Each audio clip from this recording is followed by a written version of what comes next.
Well, we have a studio in an apartment here in West Berlin, which we've had for about 5 years now, and we come here to write. We also have a little studio in London as well.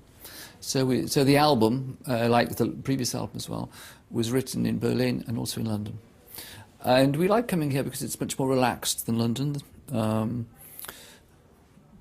London is such a busy city and such a crowded city, whereas Berlin feels more spacious and more relaxed, and it's a very nice atmosphere to come and work in. So we spent quite a bit of time here. Mm-hmm, wonderful. I already asked you, but can you say anything in German for us? 9. 9. Probably a few more words. Oh, a word that I really like is Entschuldigung. Yeah, and that's a very nice word. That's a great word. Yeah. Oh, I like. I'm always too embarrassed to say it though to a German. Oh, I say it all the time. Entschuldigung. And also, genau. When you hear Germans talking to each other, they always say genau, genau. We always thought if we had made it had a German album title, it would be Pet Shop Boys, genau. That'd be good. That's our Schlager album. So when did this relationship with Berlin start for you? When did you discover the city as The first time we came to Berlin was in 1987. They flew us to Berlin to see David Bowie play. He was on the same label, in fact. And he played this concert in front of the Brandenburg Gate, in front of the Reichstag, rather. And we came here the day before the concert, and we had a driver. And we said, we want to go to East Berlin. The driver wasn't very happy about that. But he drove us to Checkpoint Charlie. And we went through the, customs barrier, the Checkpoint Charlie, through the wall.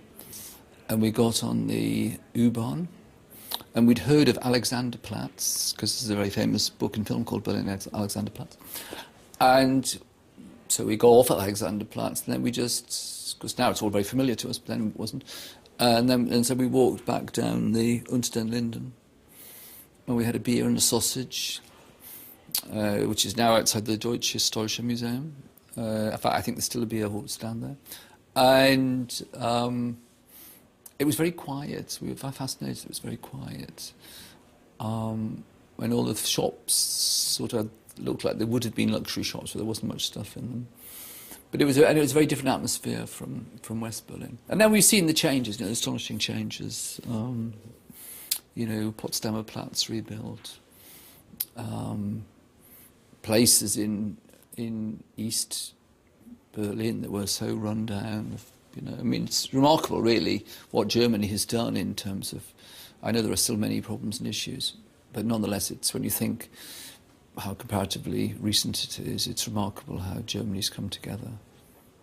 To the Pop Kids, song about two friends, early 90s, loving pop. How autobiographical? I know it's 10 years after you. It's not autobiographical at all. The lyric comes from a friend of mine who came to London in the early 90s, went to college, and he told me the story, and that in the first year or so, they didn't really do very much work. They just went clubbing. He made a friend with a girl, and they both went clubbing all the time. And people at college called them the Pop Kids, I think in a dismissive way, actually. And he told me this, and I immediately thought it was a nice idea for a pop song.